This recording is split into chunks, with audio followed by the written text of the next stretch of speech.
আজ তোমাদের সাথে বড় মার এক অলৌকিক ঘটনা শেয়ার করে নেব। আজ যার কথা বলবো ওনার নাম দেবব্রত কুণ্ডু। ওনার বাড়ি পূর্ব মেদিনীপুর জেলায়। ওনার ছেলের নাম স্নেহাশিস কুণ্ডু। আর ও জিম থেকে স্টেট লেভেল চ্যাম্পিয়নে খেলতে গেছিল।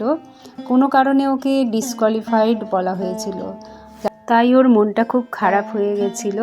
তখন উনি ওর বাবা বড় মায়ের কাছে প্রার্থনা জানায়, মনের কথা মাকে জানালো।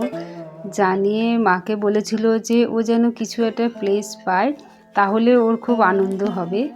ঠিক পরের দিন ওনাদের কাছে ওর যে ট্রেনার ছিল তিনি ফোন করে জানালেন যে ও সেকেন্ড পজিশান পেয়েছে, আর প্রাইজ হিসাবে ও রূপোর পদক ও সঙ্গে সার্টিফিকেট পেয়েছে।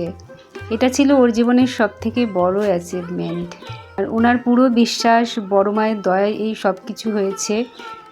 কিন্তু ওনার মনে একটাই কষ্ট, এখনও পর্যন্ত উনি মায়ের কাছে এসে পুজো দিতে পারেনি, মায়ের দর্শন করতে পারেনি।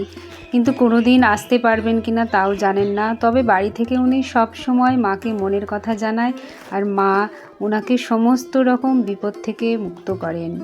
আমি ওর জন্য বড় মার কাছে প্রার্থনা জানাই যে ও যেন আরও অনেক দূর এগিয়ে যেতে পারে, অনেক বড় হয়। আর ওর জন্য আমার অনেক অভিনন্দন রইল। বড় মা আমাদের জগৎজননী মা।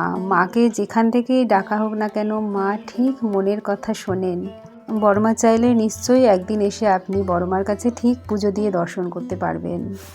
বড় মা সকলের মঙ্গল করুন। জয় বড় মা, জয়।